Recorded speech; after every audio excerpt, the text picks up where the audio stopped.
도로에 줄이 길게 차들이 늘어서 있는데 중간에 어떤 차가 인제 그 긴 줄을 모르고 앞으로 쑥 가다가 끼어듭니다.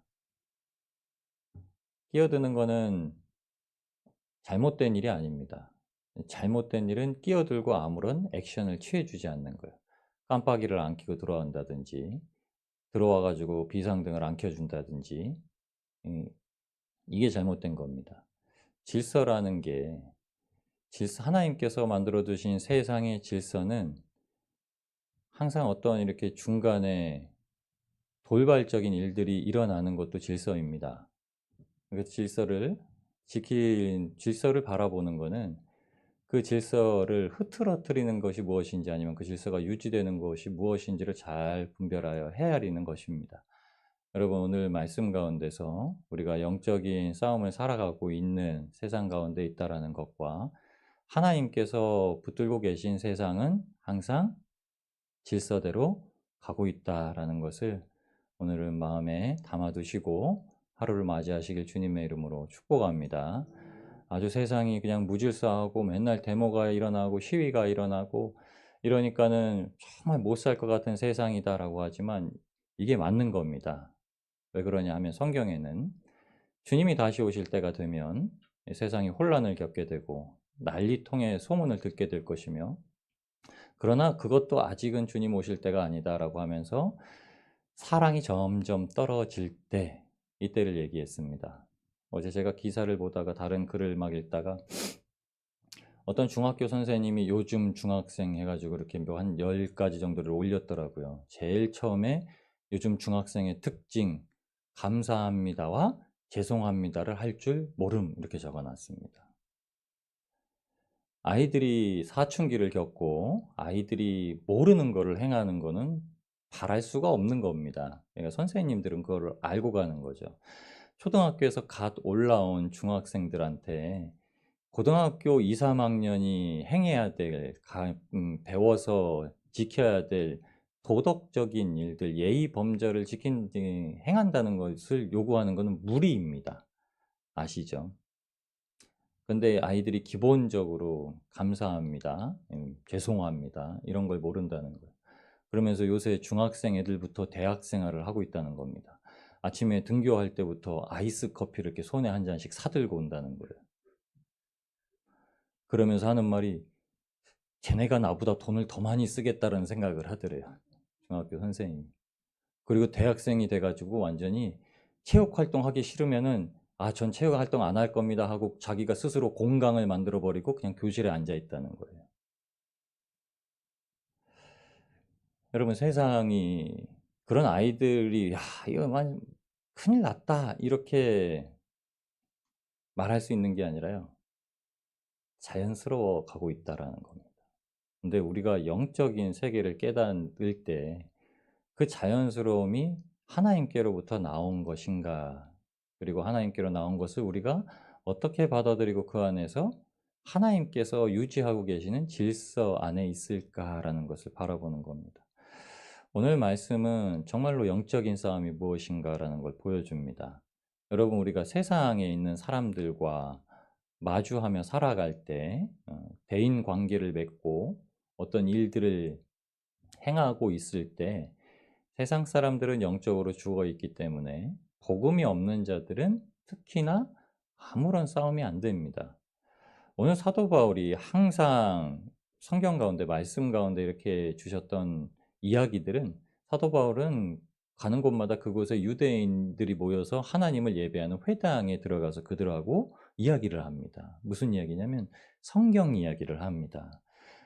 회당에서는 항상 사람들이 모여서 성경책을 가지고 성경책을 쭉 돌리다 한 구절을 딱 보고서 인제 이야기를 합니다. 여호수아 13 장이요. 8 절부터 13 절까지는 요단 동쪽 땅을 분배하는 두 지파 반 지파에 대해서 나오고 있어 하면서 이 얘기를 쭉 얘기하고 "이 사건으로 어떻게 줘?"라고 저희가 새벽에 말씀을 나누시는 것처럼 이렇게 사람들이 나눕니다. 근데 거기에 메시아에 대해서 제대로 알지 못하니까는 바울은 회당에 들어가서 항상 메시아 대신 예수 그리스도 구약으로 증거된 그 주님이 어떻게 오실 것인가라는 것을 알려 주었습니다. 근데 오늘 소요 사태가 또 벌어집니다. 이게 영적인 싸움이어서 하나님께서는 그 질서를 하나님께서 어떻게 유지하고 계신가를 보여주십니다. 오늘은 사울이 한 번도 등장하지 않습니다. 그냥 하는 이야기가 우상을 만들어 가지고 우상을 팔던 사람들이 자기네가 인제 돈벌이를 하는 것에, 종교가 돈벌이가 되는 것에 문제가 생겨 버리자 인제 자기의 돈벌이를 막는 사람들을 쫓아내려고 하는 것입니다. 사도 바울이 그것을 가지고 변론하려 들어갈 때 하나님이 그렇게 못 하십니다. 여러분, 하나님께서는 항상 그 자리에 세우시는 자들을 통해서 사건을 정리하게 하십니다. 그래서 우리가 복음 들고 세상 가운데 나아갈 때 세상의 일에 복음을 가지고 얘기하는 게 아닙니다. 세상의 일에는 우리가 맡겨진 신분에 맞게 행동하는 겁니다. 사고가 나면, 강도가 잡히면 도둑을 때려잡아서 유치장에 집어넣어야 되고, 감옥에 집어넣어야 되는 건 경찰이 와야 정리가 됩니다. 경찰이 아닌 신분을 가진 사람이 그 사람에게 공권력을 행사해서 무력으로 대응을 하고 제압을 하고서 그 사람을 체포해 가지고 넣을 수가 없습니다. 어떤 일이 벌어졌는지 경찰이 와서 그걸 다 조사하고 그 범인을 체포해서 데리고 가서 그를 감옥에 집어넣어야 합니다.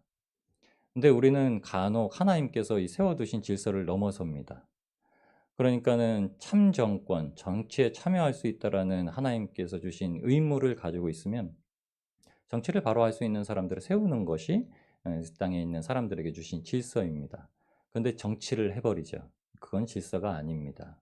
그래서 이 땅 가운데 많이 소요되고 있는 시위, 오늘 형태가 그런 것들을 다 얘기합니다. 앞에서 데모하는 것들, 어느 일정 선을 넘어서는 건 질서를 무너뜨리는 겁니다. 아까 제가 비유로 말씀드렸듯이 긴 줄이 섰는데, 저도 가끔가다 그렇게 합니다. 긴 줄이 섰는데 뭔 줄이야 하고 모르다가 내비게이션이 우회전을 가리키면은 중간에 그냥 우회전 깜빡이 한번 켰다가 비상등 한번 켰다가 우회전 깜빡이 한번 켰다가 비상등 한번 켰다가, 그러면서 이제 자리를 마련하고 들어가서 다시 비상등을 켜주고 갑니다. 이게 수신호라고 합니다. 수신호예요. 여러분, 이게 주고받는 겁니다. 그러니까 앞에서 차가 기다려주고 좁은 길을 갈 때는 비상등을 켜주고 지나갑니다. 기다려줘서 고맙소라는 뜻입니다. 이런 것들이 질서입니다. 질서는 상호가 소통하는 거죠. 하나님께서 복음을 가지고 있는 사람들은 세상 가운데 설 때 복음을 기준으로 세상에 하나님께서 주신 질서를 유지하고 살아갑니다. 오늘 사도 바울이 그래서 사도 바울에 대하여서 직공들, 그러니까 아데미 신상 모형을 만들어서 파는 사람들이 얘기하는 게 이렇게 얘기합니다. 이 바울이 26절에 에베소뿐 아니라 거의 전 아시아를 통하여 수많은 사람을 권하여 말하되 사람의 손으로 만든 것들은 신이 아니라, 이렇게 말하는 겁니다. 사람의 손으로 만든 것들은 신이 아닙니다. 그렇죠? 여러분, 이것도 신은 아닙니다. 십자가도 신은 아닙니다. 사람의 손으로 만든 건 다 신이 아닙니다. 하나님께서 십계명을 주실 때 첫 번째로 말씀을 시작하여 두신 것이 아무 형상이라도 하나님을 향하여는 두지 말아라, 이렇게 얘기한 겁니다. 왜 그러셨을까요? 예수 그리스도를 통하여서 십자가를 지고 죽고 부활하심을 알고 주님께서 보내실 영, 하나님의 영, 예수의 영, 그리스도의 영, 성령님을 모실 때에 하나님을 영적으로 알게 되고 하늘을 알게 되고, 그래서 영적인 생활로 신앙생활을 하게 되는 것을 알게 하시는 겁니다. 그래서 십자가를 붙들고 영화에서 보는 것처럼, 그게 영화가 사람 망쳐놔요. 십자가랑 마늘 붙들고서 드라큘라가 있으면 막 이렇게 해가지고 하잖아요. 이 무당이 방울 들고 있는 거랑 똑같은 거거든요. 그런 건 없습니다. 그래서 예수 그리스도의 이름으로 행하고 나아가죠. 바울이 그 얘기에 대해서 아니다라고 변론하려 나아가려고 하는데 하나님께서 이제 세상 가운데 어떻게 질서를 두시는지 얘기합니다. 서기장이 그 중에서 나타나서 얘기를 합니다. 니고데모도 주님 앞에 나와서 얘기했을 때, 이제 제자들이 처음에 섰을 때도 이제 가말리엘이 나와서 이제 얘기를 합니다. 이 도에 대해서. 세상 가운데는 영적으로 주님 앞에 부름을 받아서 구원받지 못한 자들이 있지만 권세는 항상 하나님께서 세우십니다. 그래서 그 자리는 항상 하나님께서 세우시는 겁니다. 그래서 그 자리를 잘 세워두셨는가를 보고 위에서 기도하고 그 자리를 항상 한 명이라도 잘 세워야 되는 것입니다. 그리스도인들이 잘 서서 들어가면 좋겠지만 그리스도인들하고 다 바른 사람들이 아니기 때문에 꼭 신앙인이 설 필요는 없습니다. 세상적으로 아주 도덕적이고 세상적으로 아주 지혜 있는 사람들은 지혜 있는 사람들이 오히려 지도자로 서야 됩니다. 바울이 이렇게 이 말을 듣고 들어가려고 할 때 백성 가운데 하나님께서 뭘 하냐면 두 번이나 말리십니다. 30 절에 한 번은 제자들이 말립니다. "아유 바울 선생님 들어가지 마세요." 그리고 31 절에 또 아시아 관리 중에 바울의 친구된 아시아 관리 중에 바울의 친구된 어떤 이들, 형제된 어떤 이들이라고 얘기하지도 아니하고요. 바울이 그리스도의 예수님의 복음을 구원을 전하면서 신분을 쌓아뒀던 자들이 "바울이여 들어가지 마요. 이런 일에는 굳이 당신이 들어가서 뭐 얘기할 필요가 없어." 얘기를 합니다. 여러분 이거는 굉장히 영적인 싸움입니다. 우리가 실질적으로 현실에서 아주 일상적으로 마주하고 있는 영적인 싸움입니다. 세상 사람들은 영적으로 죽어 있기 때문에 관심이 항상 물질입니다. 여러분 교회 안에서건 교회 밖에서건 사람들이 돈 때문에 그리스도인들의 신앙을 흔드는 일에는 절대 대꾸하실 필요도 없습니다. 그러니깐 신앙인들은 밖에 나가서요. "돈, 돈, 돈, 돈." 하지 마요. "돈 없어서 뭐 하겠네. 아 내가 그거 있어야 되는데. 야 내가 좀 돈 좀 있어." 이런 말을 입 밖에도 소요를 내지 마시기 바랍니다. 이게 틈을 잡는 거예요. 마귀는요. 마귀는 참 부지런한 놈이에요. 그래서 우리보다 훨씬 부지런합니다. 그러니까 우리는 간혹 가다가 우리가 무엇을 말하는지도 모를 때가 있는데 마귀는 항상 '야 요건 내 말이다.'라는 걸 꼭 잘 압니다. 육체로 나오는 거는 다 자기 말인 줄 알아요. 그러니까 사도 바울에게 하나님께서 막으신 겁니다.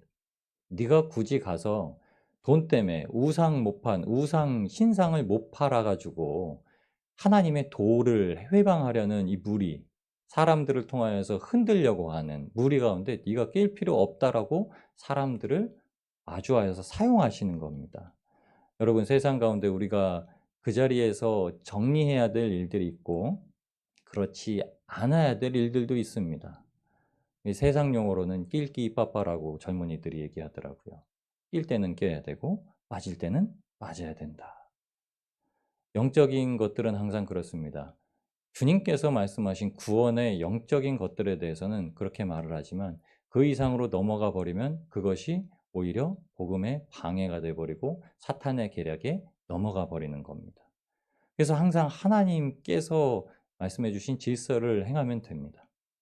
그래서 서기장이 사람들에게 얘기합니다. "사람들이여 이 바울이라는 사람이 아데미를 욕했습니까? 아니면 여러분들이 뭘 파는데 뭘 막았습니까? 신전에 물건을 도둑질했습니까? 여신을 비방했습니까? 왜 잡아왔습니까?" 라고 37 절에 얘기합니다. 그리고 만약에 고발할 것이 있다면 그 질서 앞에 정확하게 고소장을 내시오. 이렇게 얘기를 합니다. 하나님께서 세상 일은 세상 방편을 쓸어서 항상 정리를 하십니다. 여러분 하나님이 질서를 붙들고 계신 분이라는 것을 반드시 기억하시기 바랍니다. 하나님이 붙들고 계신 질서는요. 그 질서를 위해서 사용되는 자들을 꼭 세우셨습니다. 여러분 그러니 우리가 세상 가운데 복음을 전하는 것은 단순히 "나 목사요."라고 나아가는 것이 아니라요. 제가 거기에 들어가야 될 합당한 사람일 때 들어가는 겁니다. 목사라는 신분은 제가 교회에서 여러분들과 말씀을 영적인 싸움을 잘하면서 십자가를 붙들고 나아가는 말씀을 나누는 신분이고 여러분들이 집사요, 권사요, 장로요, 안수 집사님이시라는 것은 교회 안에서 그 질서를 유지하고 성도들을 양육하는 직분일 뿐이지 세상에서 "나 집사요."라고 말을 못 합니다. 그러면 어떻게 해야 되냐? 세상에서는 하나님께서 그 자리에 세우신 세상의 지혜자가 되어야 됩니다. 그래서 그 자리가 돼야 말을 낼 수 있는 겁니다. 그래서 집사가 정치를 하는 게 아니라요. 국회의원이 정치를 하는 겁니다. 그러면 국회의원이 돼야 되는 거예요. 경찰이 되어야 도둑을 때려잡는 겁니다. 그러면 경찰이 되는 겁니다. 의사가 돼야 수술해서 사람을 고치는 겁니다. 의사 면허증을 안 가지고 있으면 의료법 위반, 돌팔이라고 불리는 겁니다. 하나님께서 그래서 세상에 많은 직분을 두시고 그 직분 가운데 사람들을 늘 쓰셨습니다.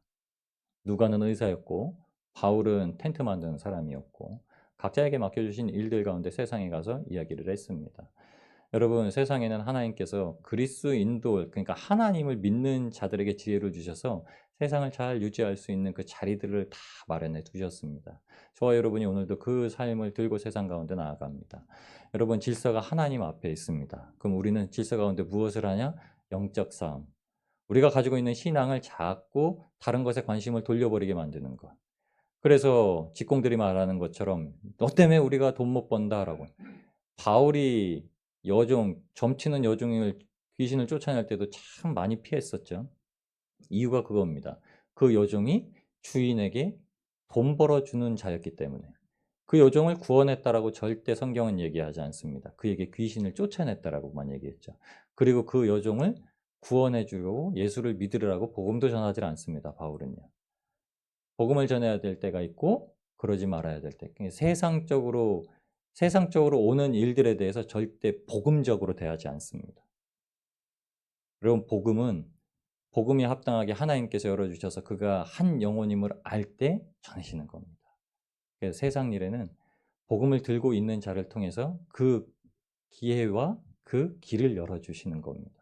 여러분, 그러니 세상 가운데서 하나님 앞에 기도로서 지혜를 잘 받으시고 그 질서 안에서 하나님께 어떻게 순종할 수 있는지를 잘 들으시고 행하시기를 주님의 이름으로 축원합니다. 오늘도 하나님께서 우리의 삶을 그렇게 인도하시고 세상 가운데 우리의 질서의 한 부분으로서 복음의 통로를 열어 우리가 주님의 말씀을 잘 전할 수 있는 기회를 주실 줄 믿습니다. 그런 복된 하루를 살아가시는 저와 여러분이 되시기를 우리를 구원하신 예수님의 이름으로 축복합니다.